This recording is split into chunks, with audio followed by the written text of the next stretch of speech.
어릴 적엔 일기, 지금은 수다. 쌓아둔 말을 다할 때까지 몰아서 떠들어 봅니다.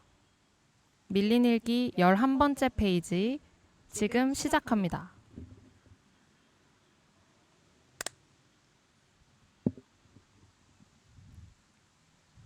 안녕하세요. 안녕하세요. 박수를 잘 쳤나 모르겠네.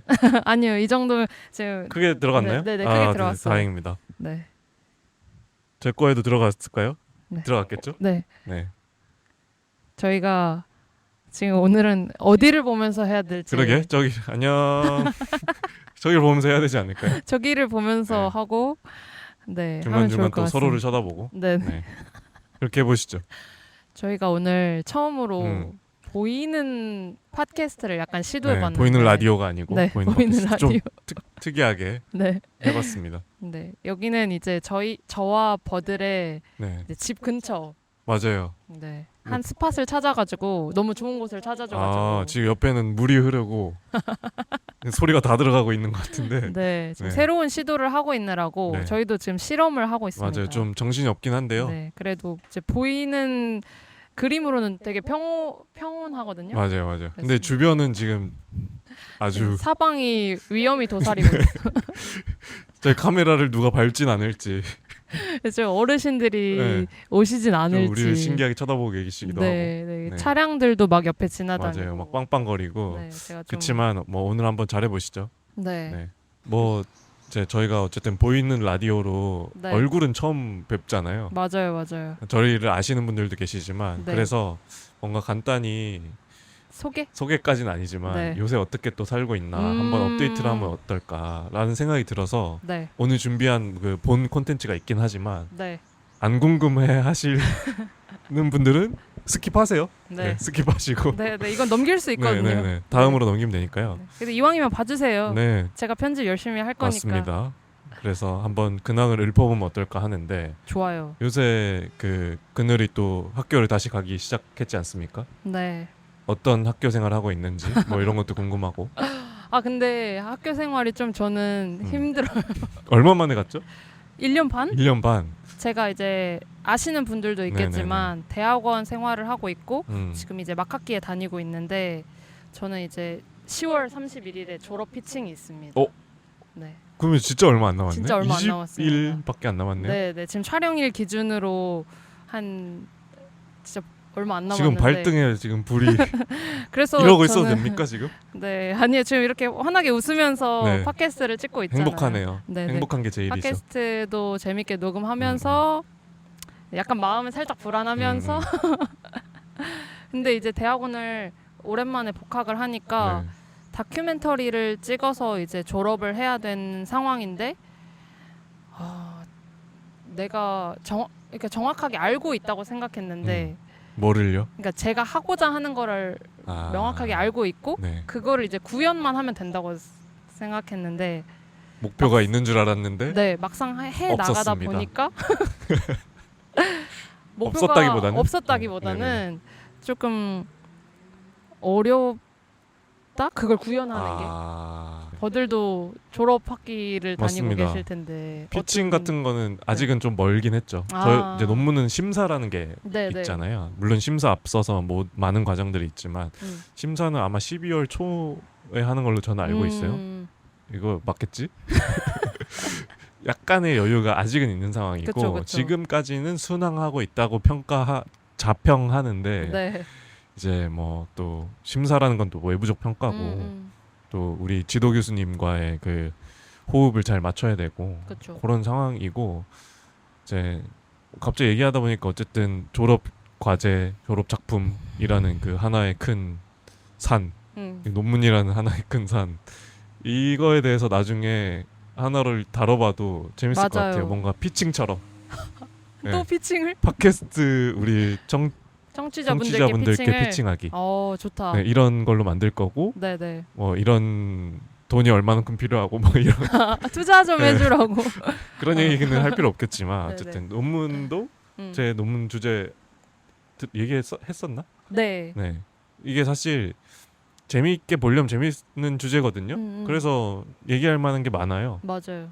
듣는 분들도 관심을 가질 수 있고 그래서 뭔가 이 두 가지 전혀 다른 무언가지만 네. 이 결과물에 대해서 언젠가 얘기를 나눌 수 있기를. 오, 네. 너무 좋은데요? 네. 약간 에피소드 준비하면서 10월 30일에 졸업 피칭 그 하시니까 이후에 그 이후에 네, 그 네. 전까지는 일단 제대로 그거나 하고 맞습니다. 네, 좀 준비를 해서 여러분들께 네. 뭐 보여드리도록 다큐가 하겠습니다. 어떤 내용을 다루고 있는지 이런 것도 네, 네. 얘기하다 보면 아이디어가 또 생길 수도 있고요. 맞아요. 재밌을 것 같아요. 또 다른 근황 같은 거 뭐 소소하게 있나요?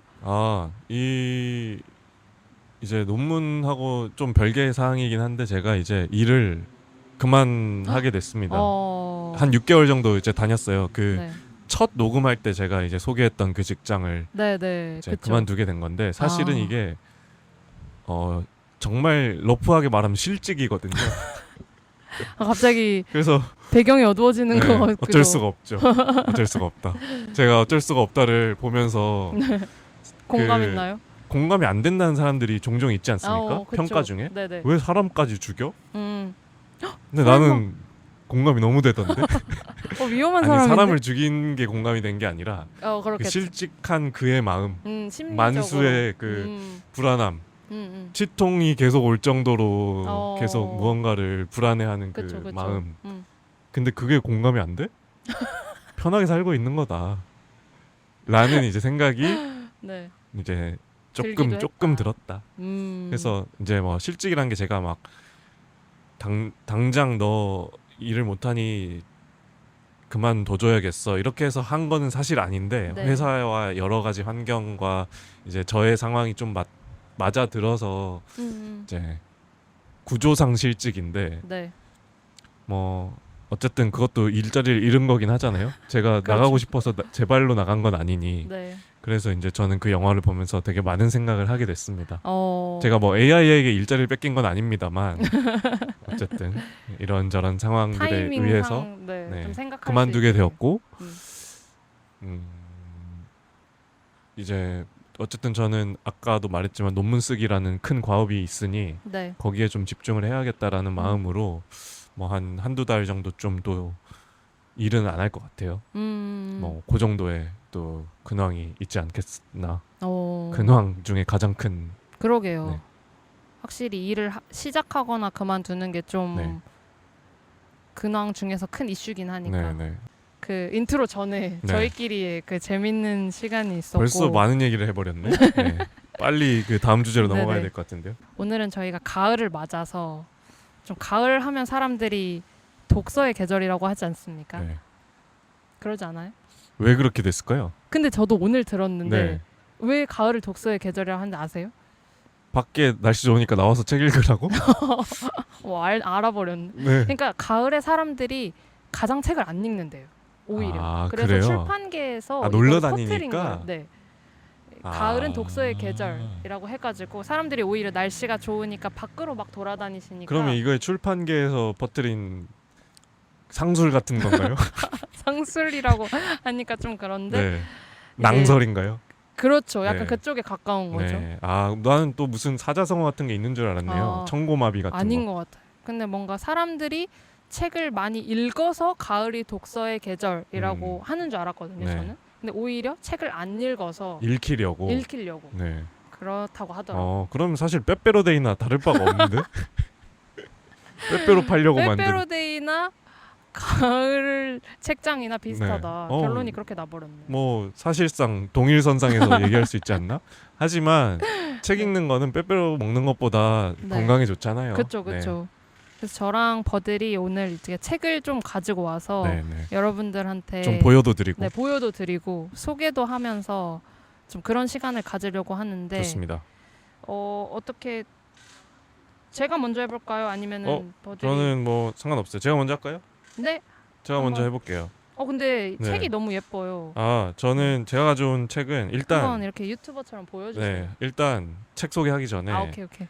이제 우리가 책을 어떻게 읽는지 한번 얘기를 해보면 좋을 것 네. 같은데 뭐 유별나게 읽진 않고요. 그냥 기회가 되면 열심히 읽으려고 하는 그냥 보통의 평범한 독서가다. 뭐 엄청 많이 읽지도 않고 엄청 적게 읽지도 않고 제가 지난 그 회차에서 영화를 좀 많이 보고 있다고 말씀을 맞아요. 드렸었는데 거기에 투자하는 시간만큼 책을 좀 덜 보고 있어요. 요새. 아, 그렇구나. 네, 그래서 이 인풋의 한계가 사실 좀 있잖아요, 사람이. 그쵸. 다 많이 할 순 없으니까. 네, 그래서 작년, 재작년만 해도 제가 그래도 1년에 한 3, 40권은 진짜 많이 봤었거든요. 읽으셨네요. 근데 이번에 또 오기 전에 세보니까 한 10권 봤나?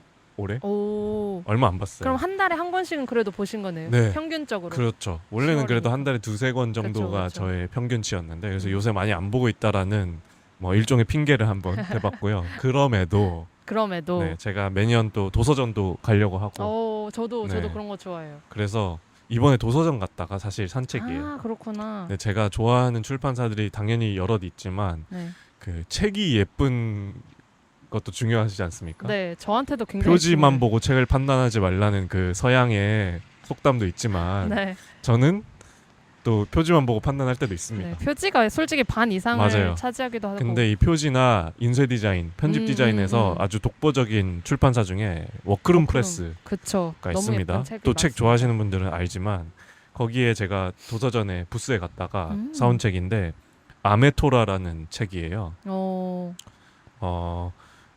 패션에 대한 책이어서 여기도 너무 보이시나요? 멋지고. 이 책 등이 기가 막히죠. 네. 제가 네. 여기다가 어디다가 하나 네. 띄워드리겠습니다. 네, 이 일러스트도 되게 귀엽게 이렇게 네. 들어가 있는데 그러게. 그 일본 패션의 발달에 대한 이야기입니다. 이 발달이라고 하니까 뭔가 아무것도 없었는데 생겼다 이런 것 같긴 한데 일본 패션이 어떻게 진화했는지 그리고 그 중에서도 일본이 어떻게 미국 스타일을 수입을 해서 자신만의 것으로 만들었는지 특히 일본이 왜 아메카지라는 그쵸. 그 패션의 개라고 하나요? 룩이라고 하나요? 네네네. 그런 표현이 있잖아요. 그게 아메리칸 캐주얼인데 네. 그게 일본 거거든요. 아메리칸 캐주얼이. 그 아메리칸 캐주얼이라는 미국의 스타일도 있겠지만 그걸 가져와서 아메카지라는 이제 고유명사로 만들 정도로 일본이 그 패션에서 한 획을 그은 이야기들이 여기에 많이 담겨 있습니다. 그래서 저는 사실 이거는 그냥 이 책이 원래 랩핑이 돼 있어서 네. 내용을 못 보고 샀어요. 그러니까 정말 표지만 진짜 보고 산 표지만 거죠. 보고 사진. 네, 그 부스에 가서. 근데 내가 뭐 일본 패션 브랜드들 좋아하는 브랜드들 몇몇 있으니까 네. 그래도 재밌지 않을까? 라는 마음으로 그냥 사본 거거든요. 근데 이제 엊그제 다 읽었는데 굉장히 흥미롭고 재밌는 지점들이 많았어요. 근데 그거는 사실 제가 관심이 있으니까 좀 더 재밌게 봤던 것 같긴 해요.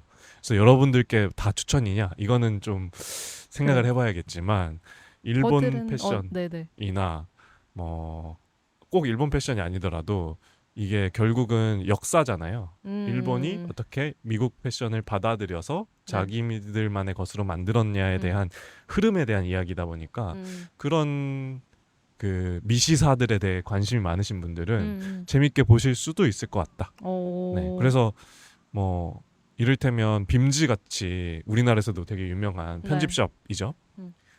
빔즈가 어떻게 시작됐는지 이런 것도 여기 후반부에 보면 나오고 그리고 일본이 또 데님으로 엄청 유명하잖아요. 네. 하거든요. 그 왜 그렇게 유명하게 됐는지 이런 이제 그 유래들 어떻게 그게 시작이 됐는지가 굉장히 상세하게 묘사돼 있고 그것들을 받아들이고 또 쉽게 말하면 퍼트린 사람들을 중심으로 사람들 이야기를 중심으로 풀어놔서 그렇게 난이도가 있진 않아요. 쉽게 읽을 수 있는데 대신 이게 뭐 어쨌든 한국 책은 아니니까 지명도 많이 나오고 그쵸. 사람 이름도 많이 나오고 해서 나중에 가면 좀 헷갈립니다. 뭐 오카야만지 코지만지 이게 다 지명의 이름인데 이런 게 헷갈려요. 근데 일본 가보신 분들 알지만 뭐 후쿠오카도 있고 시즈오카도 있고 마츠야마도 있고 뭐 구마모토도 있고 이렇잖아요. 그게 다 다른 도시들인데 그런 도시들 내용도 많이 나오고 해서 약간 어려울 수 있지만 그냥 그거 뭐 공부하려고 보는 거 아니니까 그쵸. 그냥 받아들이면 잘 받아들일 수 있다. 아메토라라는. 근데 아메토라가 무슨 뜻이에요? 아메토라는 아메리칸 트레디셔널을 합친말. 그리고 이제 그걸 일본어식으로 하면 아메토라 이렇게 읽는 거구나. 그렇게 읽는다고 하더라고요. 그래서 일본이 결국 만들어낸 게 아메리칸 트레디셔널을 받아들여서 자기들만의 것으로 만들어냈으니 네. 그 이야기를 하는 거죠. 재밌네요. 네, 그래서 그냥 그 흐름을 한눈에 볼 수 있는 책이다. 네. 그래서 제가 패션에 대한 책을 읽은 거는 거의 처음인 것 같긴 해요. 아, 그래요? 네, 제가 뭐 관심이 그렇게 많은 편은 또 아닙니다만 어쨌든 옷 사고 입는 네. 거 좋아하고 하니까 책으로 한번 봐볼까 해서 시도한 거였는데 아주 성공적이었다. 그래서 아메토라. 혹시 뭐 좋아하는 일본 브랜드 있으십니까? 네. 여기 무인양품 얘기도 나오나요? 무인양품은 패션 브랜드라고 하기는 약간 좀 애매하니까 그래요? 저도 좋아하긴 하는데 네네. 안 나와요. 혹시 나오나 유니클로는 싶어가지고. 나와요. 아, 유니클로 네, 나와요. 유니클로는 나옵니다. 재밌는 네. 책이네요. 아니 그래도 버들이 이걸 읽으면서 되게 재밌는 부분이 있다고 했는데 짧게라도 몇 가지만 소개해 주실 수 있나요? 생각나는 부분이 있으면? 여러 가지 생각이 나는 게 있는데 일단 그냥 그 에피소드들은 다 결국 이야기라서 별로 재미없어 하실 수도 있을 것 같긴 한데 그런 이야기들이 종종 나오는 게 우리나라 패션도 사실 일본 패션 영향 많이 받았다고 네, 하잖아요. 네, 네. 근데 그 중에서 우리가 평소에 이제 일상 용어로 사용하는 것 중에 와이셔츠라는 말이 있지 않습니까? 그렇죠. 네, 요새는 와이셔츠라는 말을 잘 안 쓰죠. 많이는 안 쓰는 것 어르신들이 같아요. 많이 네. 쓰는 느낌인데 그게 사실 저는 와이셔츠가 Y자의 셔츠 뭐 이래서 와이셔츠인 줄 알았는데 알고 보니 화이트 셔츠를 일본식으로 발음하면 화이트 셔츠 뭐 그쵸. 와이또 셔츠 이럴 거 아니에요.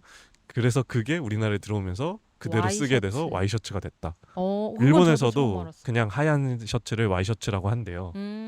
그래서 저는 그게 그냥 셔츠를 부르는 다른 이름이거나 아니면 뭐 데일밴드처럼 무슨 브랜드명이거나 아니면 뭐 Y자의 셔츠거나 이럴 줄 알았는데 화이트 셔츠였다.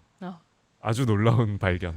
설마 우리만 몰랐나? 그러니까 알고 계셨으면 죄송하네요. 제가 상식이 좀 떨어져서. 저도 몰랐던 부분이긴 네. 한데 그것도 되게 재밌었고. 네, 재밌네요. 그런 거. 그리고 이제 그 TPO란 말 저희가 쓰잖아요. 네, 네.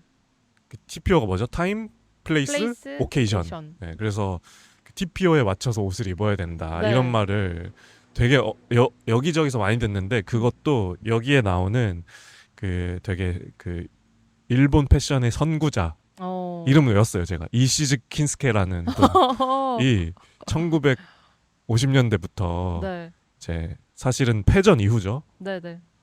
이제 일본이 2차 대전에서 졌잖아요. 진 이후로 그 패션 미군이 거기 주둔하면서 그 미군들의 패션에서부터 그 패션이 시작하거든요. 그래서 아무튼 뭐 그런 역사가 있는데 그분이 킨스케라는 분이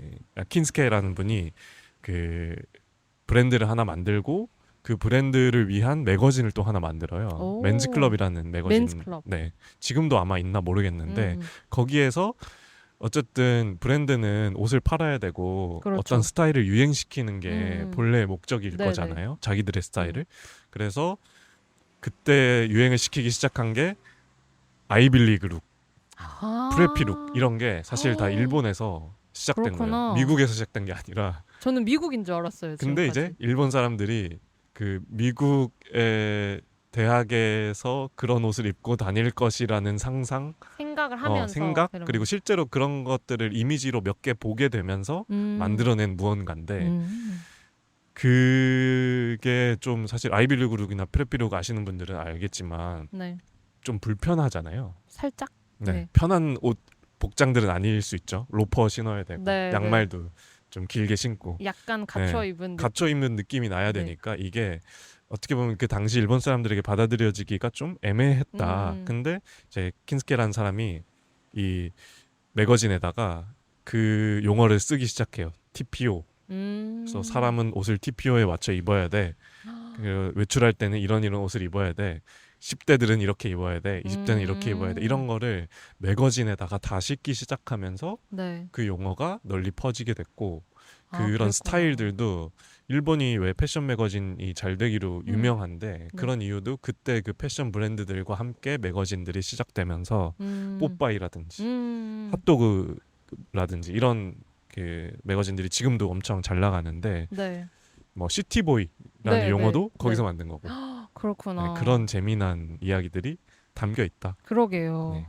혹시 관심 있으신 분들은 이렇게 표지도 되게 예쁘고 제가 음. 지금 살짝 이렇게 보고 있는데 안에 사진도 많습니다. 네 안에 이렇게 되게 오 이렇게 볼 수 있는 것들도 음. 막 너무 우리만 보고 있나? 이거는 이제 이렇게 청바지를 입은 일본인들의 사진인가 봐요. 네, 미국산 청바지. 그리고 가운데 또 컬러로 된 부분도 있어서 아니 책을 최근에 읽으셔서 음. 그런지 그 약간 패션 관련된 데서 일하시는 분 같네요. 아 죄송합니다. 제가 그런 건 아니고요. 네, 오늘은 다 국산 착용했으니 네, 전혀 네. 네이는 유니클로입니다. 네이랑 TMI. 네, 시계도 지샥이니까 일본 거죠. 네 그렇습니다. 다른 거는 다 아무튼 토종 신토부리 신토부리 국산 브랜드 패션으로 마무리를 한 좋습니다. 아메토라 추천. 아메토라 지금까지 추천을 했고 네, 너무 재밌을 것 같아요. 그늘이 또 무슨 책을 가져왔는지 제가 네, 저도 물어보도록 하겠습니다. 네, 약간 버들이 처음에 자기가 책을 어떻게 읽는지, 뭐 요즘은 어떻게 책을 읽고 있는지 네네. 소개를 해줘서 저도 약간 생각을 해보게 됐는데 책을 저도 최근에는 많이 더 못 읽었던 것 같기는 한데 저도 그래도 한 달에 평균적으로 한 2-3권씩은 읽는 것 같아요. 많이 보네요. 네. 좀 약간 두꺼운 책 아니더라도 얇은 책이더라도 저는 이제 취미가 책 읽는 거고 뭔가 이제 아까 잠깐 얘기했지만 이제 회피 성향인데 책으로 회피하나요? 도망치고 싶을 때 좋은 회피라고 저는 생각이 드네요. 네, 뭐 이상한 대로 회피하는 것보다는 그 그쵸, 방향이 그쵸. 나은 것 같아서. 근데 저는 책을 원래는 제가 이북을 별로 안 좋아했어요. 저는 책을 읽는다는 게 그 책을 읽는 것도 좋지만 책을 읽는 행위 자체를 좋아하는 것 그쵸, 같아요. 넘겨보는 네, 그 종이 경험들. 책의 질감을 네. 넘기는 것도 되게 좋아하고 이렇게 표지가 예쁜 거를 사실 저도 엄청 좋아하거든요. 맞아요. 이거를 제가 가져온 또 다른 책도 아주 예쁘죠. 네. 그 소장하는 기쁨도 있고 이제 도서점 많이 다니신다고 네네네. 했는데 저도 도서점 가서 내가 굳이 사지 않더라도 그 책들을 이렇게 둘러보는 재미도 있고 근데 이제 제가 처음에 약간 소개를 하고 싶은 책은 이북으로 읽은 네. 책인데 네. 이 책은 사실 표지가 예뻐서 되게 눈에 들어왔었는데 좀 약간 술술 읽힐 것 같아서 오히려 이북으로 샀거든요. 네. 소장하기보다 맞아요. 이게 잘 이북이 보이실지 사실 접근성이 또 좋으니까 네. 사실 책 진짜 많이 읽는 분들은 이북 오히려 많이 맞아요. 보시더라고요. 많이 보시더라고요. 근데 저는 그 종이를 훨씬 좋아해서 잘 이북을 안 읽었었는데 이거는 여러분들한테 잘 보이실지 모르겠지만 제가 표지를 보여드리고 싶어서 아이패드를 가져왔습니다. 딱 여기다가 이렇게 읽었거든요. 네. 제목은 꽤 낙천적인 아이라고 네. 원소윤 씨가 쓴 장편 네. 소설입니다. 그 스탠드업 코미디 하시는 원소연님이잖아요. 혹시 원소윤 씨 코미디 보신 적 있나요? 있죠. 그리고 그 최근에 유튜브에 적수다라는 맞아요. 채널에 계속 나오시더라고요. 네, 저 네, 그거 네. 종종 보는데 네, 말도 잘하시고 진짜. 너무 똑똑하신 것 같고 네, 맞아요. 비건이고 비건이잖아. 맞아. 네네. 뭔가 동질감을 느끼실 수도 네, 있고. 네. 물론 학력으로는 제가 동질감을 느끼지 못해 그쵸. 서울대 출신이셔가지고 그렇긴 한데 아니 저는 이분을 그 글이라는 그 유튜브 콘텐츠에서 봤는데 혹시 피식대학에서 네, 하는 거. 피식대학에서 하는 그 저도 쇼츠로 콘텐츠에서 본 적 있어요. 맞아요. 쇼츠로 처음 보게 됐는데 이분이 너무 웃긴 거예요. 근데 그 웃기다는 게 보통 코미디언들이 주는 그 웃음이 뭐 이렇게 다 일반화할 수는 없지만 자기를 되게 깎아내리면서 비하하는 웃음이거나 맞아요. 좀 원시적인 면이 있죠. 그쵸. 약간 뭐 외형적으로 막 웃긴다거나 근데 저는 그런 게 안 웃기거든요. 뭔가 좀 심각해져요. 그런 걸 보고 있으면 좀 짠해지나요? 약간 그런 것도 있고 그러니까 그런 게 웃기지 않은데 이분은 자기를 되게 깎아내리지 않으면서도 그리고 상대방을 너무 비하하지 않으면서도 약간 말맛을 잘 살리는 분이라는 생각이 들었어요. 맞아요. 말투도 좀 재미있으시고. 네. 그 표정이나 뭐 이런 거에서 나온 아우라도 있고 최근에 이제 민음사에서 장편 소설을 내셨다고 해서 한번 읽어보고 싶었어요. 근데 이게 약간 자전적인 소설이기도 하고 에세이 같이 쓰이기도 하고 근데 실제로 이 소설에 나오는 주인공 이름이 원소윤이에요. 아 진짜요? 네, 근데 본인 얘기 본인 같은 얘기를, 거구나. 그쵸. 근데 그거를 약간 가상의 캐릭터로 만들어서 이제 어느 정도까지가 실제 자전적인 이야기인지는 전 정확히는 모르겠어요. 근데 저는 이런 소설이 되게 재미있는 이유는 이게 완전히 소설 캐릭터화를 하게 되면은 너무 가상의 이야기처럼 읽혀서 현실감이 없이 느껴질 때도 있고 네. 아니면은 에세이로 쓰게 되면은 어떤 캐릭터의 슬픈 이야기를 읽을 때나 뭐 좀 짠한 이야기를 읽을 때 특히 이제 작가가 원소윤인데 주인공이 원소윤이면 아 이건 소윤이의 이야기구나 이러면서 좀 안타깝게 바라보게 되잖아요. 그쵸. 뭐 누군가의 죽음이라든지 이입이 좀 되기도 하고. 네네. 근데 그런 것들을 되게 잘 이렇게 스무스하게 넘긴다고 해야 되나? 그 작가로서 그 경계를 되게 잘 타는 분인 것 같다는 생각이 들었어요. 처음 장편 소설을 쓰는 어떻게 보면 작가로서는 신진이지만 본인이 스탠드업 코미디를 하면서 그 적어온 것들도 굉장히 있을 거고 그러니까 글의 구조나 이런 것들이 저는 잘은 모르지만 되게 탄탄하다고 느꼈고 이분이 스탠드업 코미디를 하기 전에는 편집자로 일하셨대요. 네네. 출판사 편집자로. 그래서 그런 부분에서도 확실히 좀 책을 쓰시는데 훨씬 더 도움을 많이 받지 않았을까 그런 생각이 들었는데 저는 이 책에서 뭐 여러 가지가 다 재밌었는데 가장 재밌었던 거는 이분이 농담을 대하는 태도가 되게 재밌었어요. 네네네. 이분이 그 스탠드업 코미디언들이 농담을 다루는 그 기술이 저는 되게 탁월하다고 생각을 해요. 그리고 농담을 얘기를 할 때 이 책에서 되게 제가 이걸 읽어드리고 싶어서 약간 컨닝을 하고 있는데 네. 그 254에서 255페이지에 이런 말을 써놓으셨어요. 한번 읽어볼게요. 그 세상의 고통에 농담이 대체 어떤 영향을 미칠 수 있겠어요? 적어도 제 삶의 고통은 농담으로 치유되지도 훼손되지도 않았습니다. 그래서요. 농담의 기능에 어떤 기대도 품지 않고 그냥 다 포기하고 웃을 수 있을 때 웃어두는 거. 저는 이 방식이 좋아요. 이렇게 쓰셨거든요.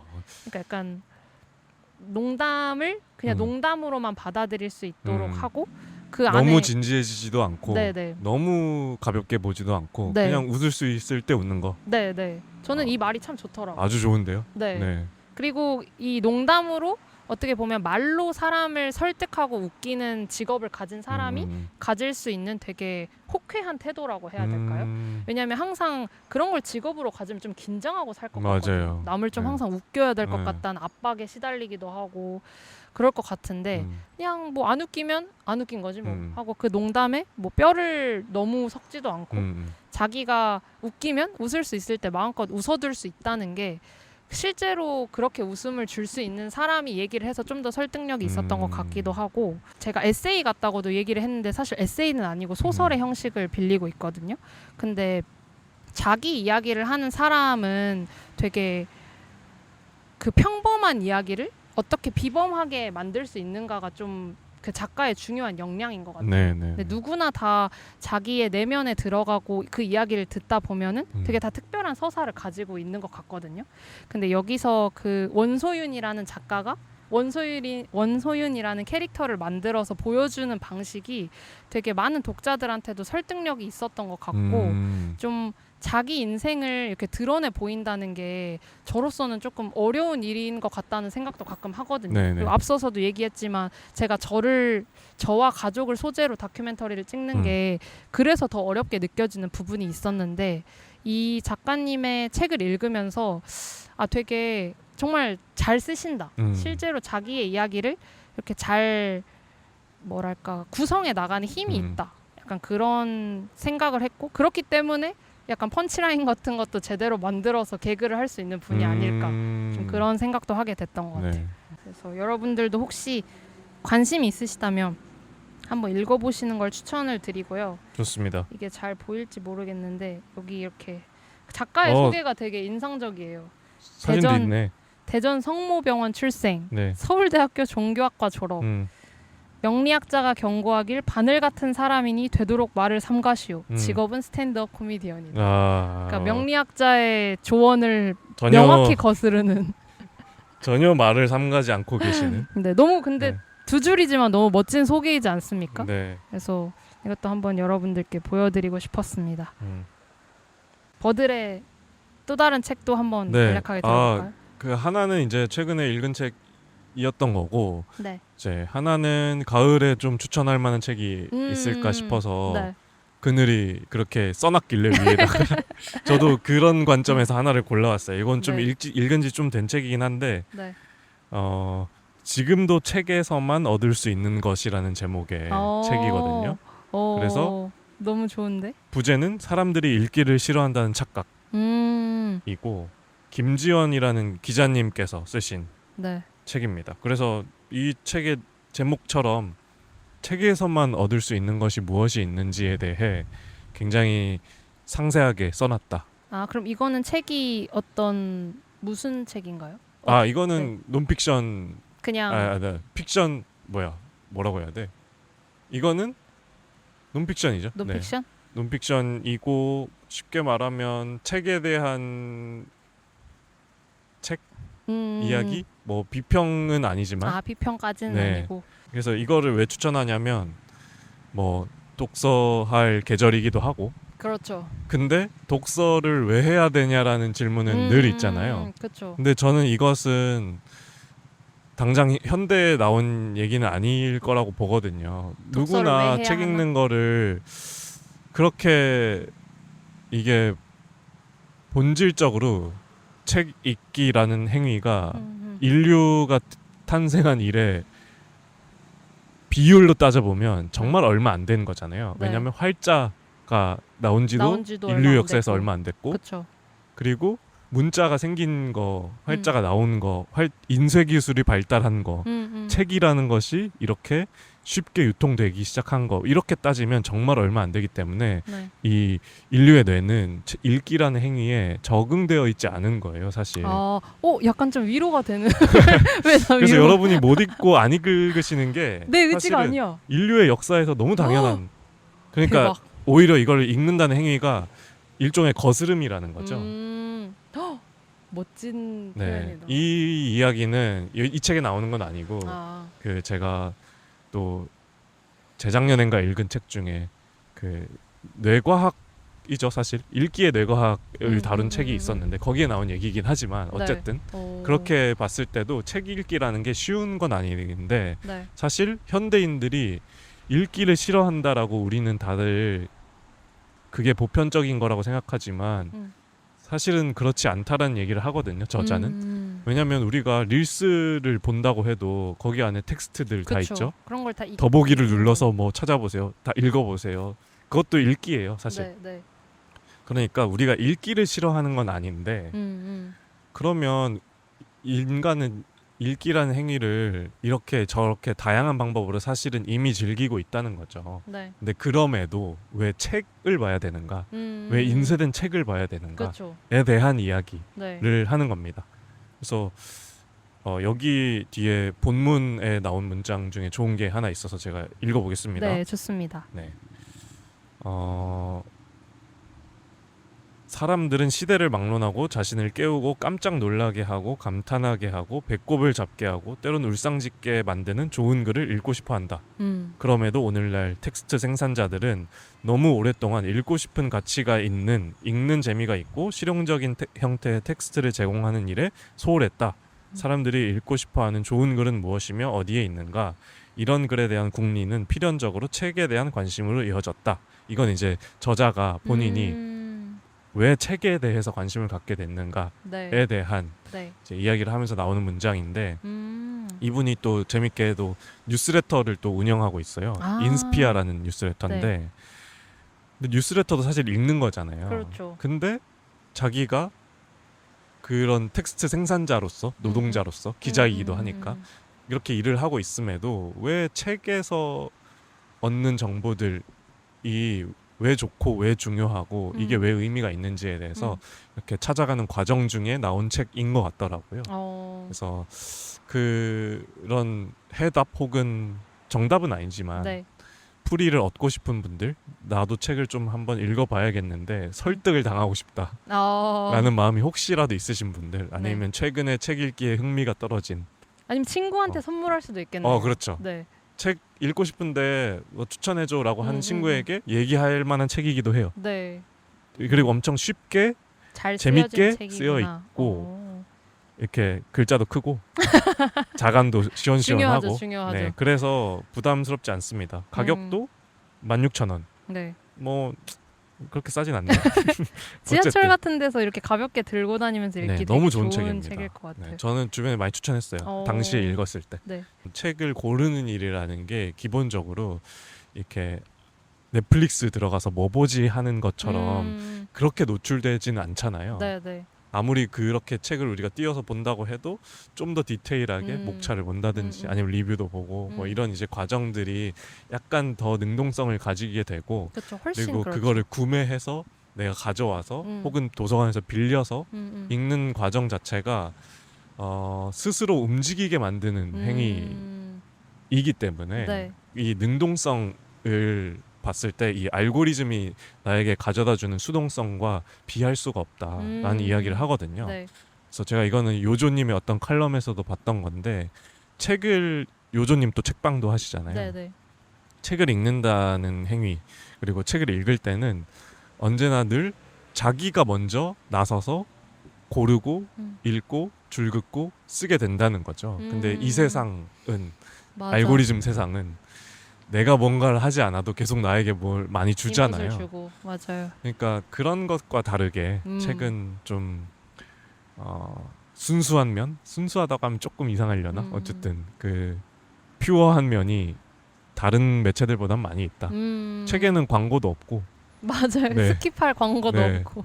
그리고 뭐 건너뛰기 내 마음대로도 할 수 있고 네, 네. 뭐 10초만 되는 것도 아니고 맞아요. 100쪽을 건너뛰어도 되고 네, 그런 그렇죠. 내용들이 알차게 담겨 있고 뒤에 가면 어떻게 읽어야 되나 이런 얘기도 잠깐 나와요. 그래서 사실 이분의 말을 정말 러프하게 표현하면 진짜 대중 없이 읽어라 편하게 읽어라 이런 이야기인데 네.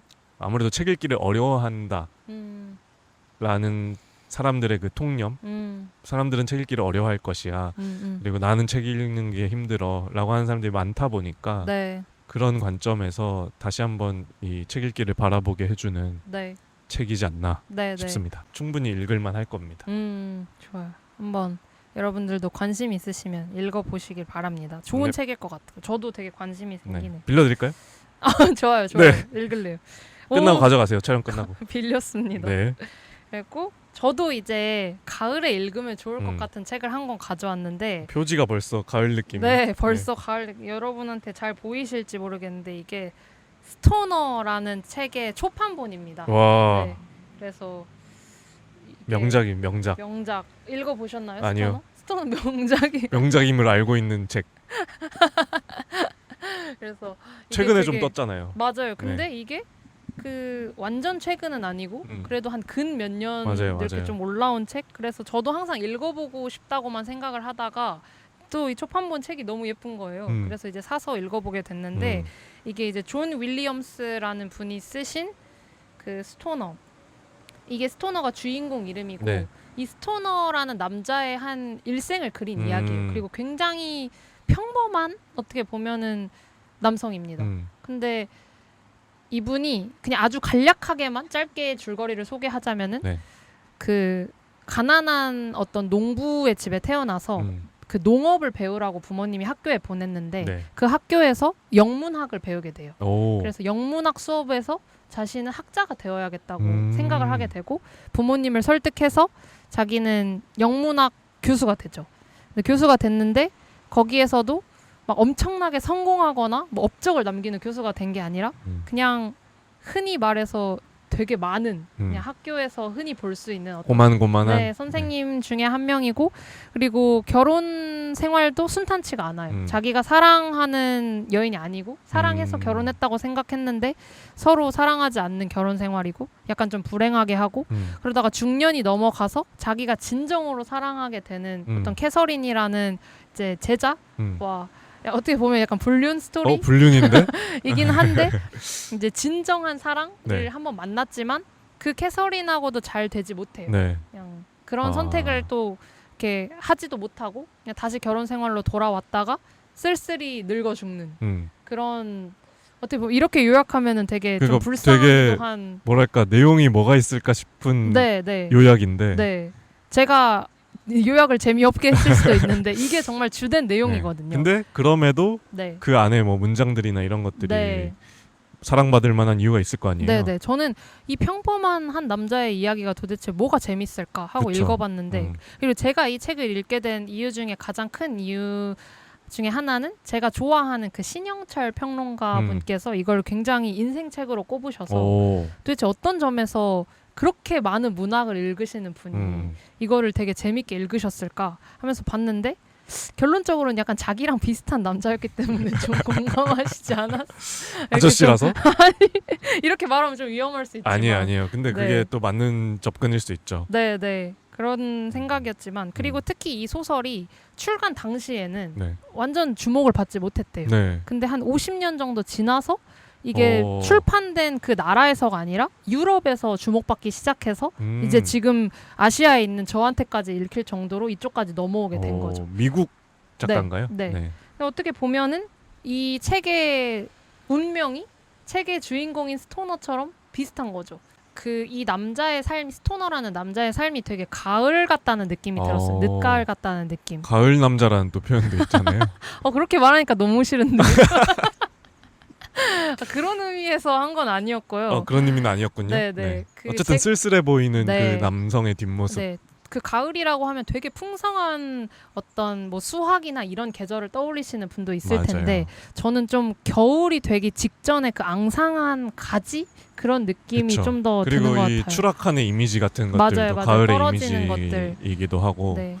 다 지고 나서 뭔가 이제 새로운 시작을 기다리기에 아직 시간이 되게 많은 느낌? 그런 느낌이 이 스토너라는 남자하고 되게 어울리는 느낌이어서 가을에 읽기 좋을 것 같았고 뭐랄까 이 책이 실제로 내용이 좀 지루하기도 해요. 왜냐하면은 그 문어체나 이런 것들이 좀 되게 좋게 말하면 절제된 표현인데 네네. 약간 솔직하게 말하면은 그냥 너무 평범해요. 엄청나게 뭔가를 은유적으로 표현하지도 않고 막 감성적으로 뭔가를 이렇게 의미를 담아내는 표현도 없고 그냥 되게 직설적으로 다 이렇게 표현을 하는 소설인데 유일하게 한 챕터, 그러니까 그 제가 아까 말씀드린 자기가 진정한 사랑을 찾았다고 느끼는 캐서린을 만날 때만 이 남자의 캐릭터에 생기가 생기는 느낌이거든요. 문장도 뭔가 달라지고 네, 문장도 살짝 말도 달라지고. 달라지고. 네. 그래서 저는 그런 부분이 되게 나중에 읽고 나서 생각했을 때 좀 탁월하다고 생각했어요. 왜냐하면 제가 몰입해서 볼 때는 잘 몰랐는데 초반 부분에 그리고 후반 부분을 되게 건조하게 쓰였다가 그 부분만 되게 살아있는 느낌이 들거든요. 의도가 있겠네요. 네, 확실히 그 작가분이 의도하셔서 그렇게 쓴 게 있을 텐데 아무튼 뭐 불륜이라고 생각하면은 어쩔 수 없지만 그러면 뭐 네. 읽으면 안 되죠. 불륜 싫어하시는 분들은. 네. 본인의 삶에서 어떤 빛나는 순간을 사람들이 얼마나 경험할 수 있을까 싶어요. 꼭 이런 사랑에 대한 부분뿐만 아니라 이 스토너라는 사람이 되게 평범하지만 숭고하게 읽히는 이유는 되게 그래도 지조 있게 자신의 삶을 지켜나가거든요. 네네. 처음에 부모님이 농업을 배우라고 학교에 보냈지만 자기가 영문학을 선택하게 된 이유도 어떻게 보면 자신의 고집 덕분이고 그 이후에 이제 계속 그 소설에 나오는 게 뭔가 그 학장과의 어떤 권력 다툼, 뭐 그런 다른 교수 제자들의 시기 질투, 막 이런 얘기들도 나오는데 뭐 그런 권력 암투에서 막 승리한 어떤 주인공의 이야기가 나오는 게 아니라 그냥 그런 것들을 다 지난하게 겪어내요, 이 사람이.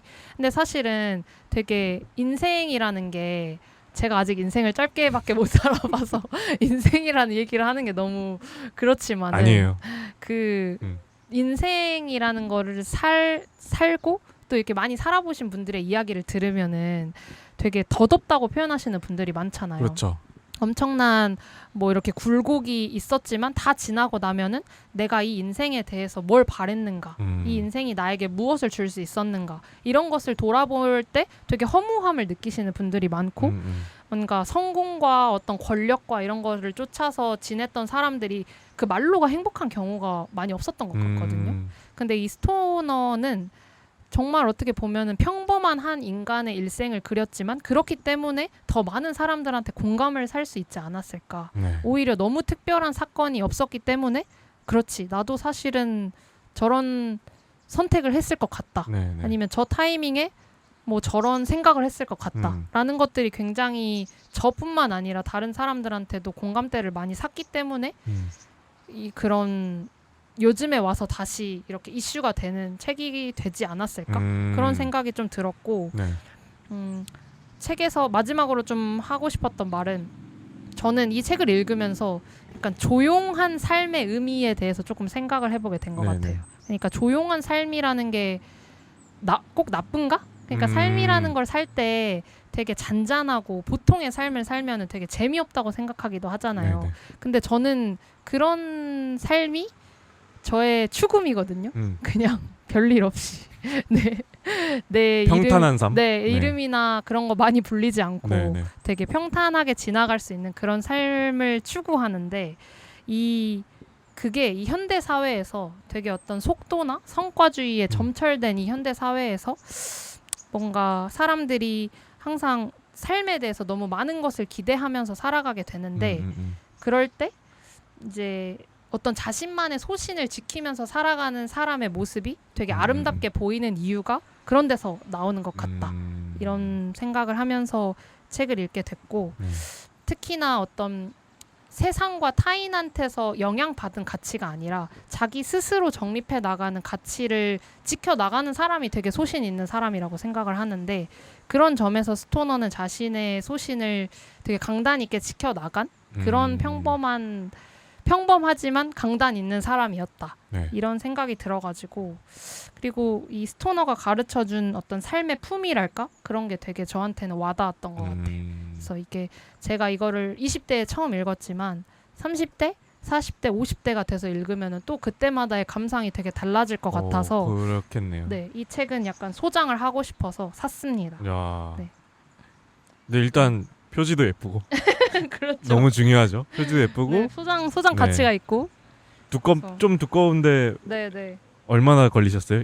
읽는데? 이거요. 저는 일주일 안에 다 읽었던 것 같은데 그렇군요. 저는 그래도 책을 한번 잡으면은 좀 집중하는 편이어서 네네.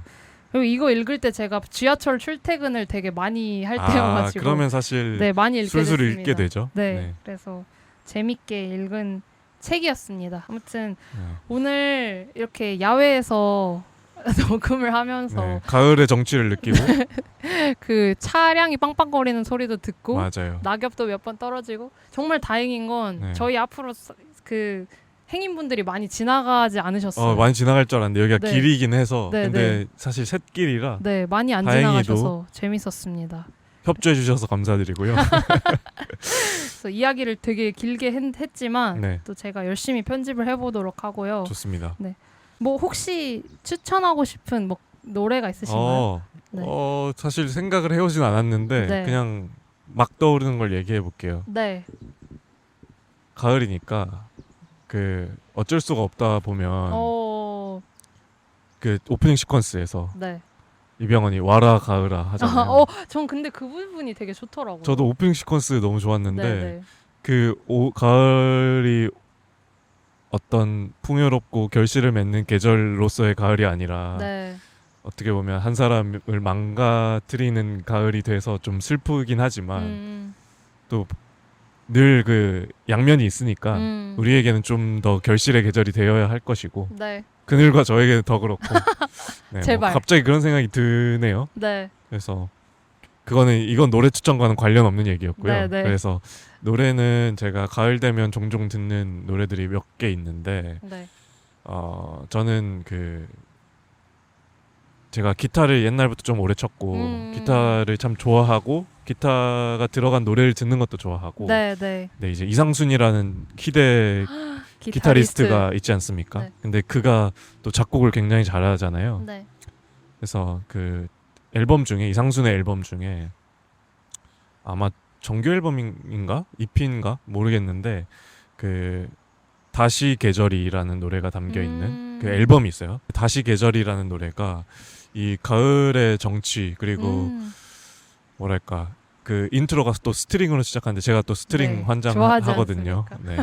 근데 또 저기 어쩔 수가 없다 해도 좋은 스트링 음악들이 굉장히 많이 나오고 뭐 모차르트 음악이라든지 그런 음악들이 너무 좋은 음악들이 많이 나와서 즐겁게 봤는데 그게 이렇게 일직선으로 연결이 되면서 다시 계절이라는 노래가 떠올랐습니다. 네. 너무 좋은 추천. 저는 이상순 노래는 생각을 못했는데 저도 버들이 추천해준 노래 저도 되게 많이 듣거든요. 네. 그래서 되게 하나 또 그 앨범을 오랜만에 들어봐야겠다는 생각이 들었고 너무 좋아요. 네, 제가 굉장히 좋아하는 앨범이기 때문에 여러분도 한번 이 가을을 느끼시면서 들어보셨으면 좋겠습니다. 네.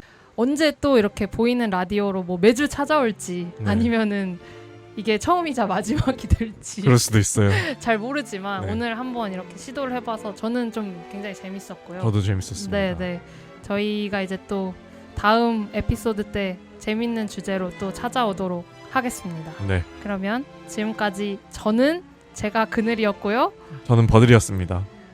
안녕히 계세요. 감사합니다. 안녕. 아무 일 없던 것처럼 아무렇지도 않은 얼굴로 지난 일은 다 잊은 듯 넌 다시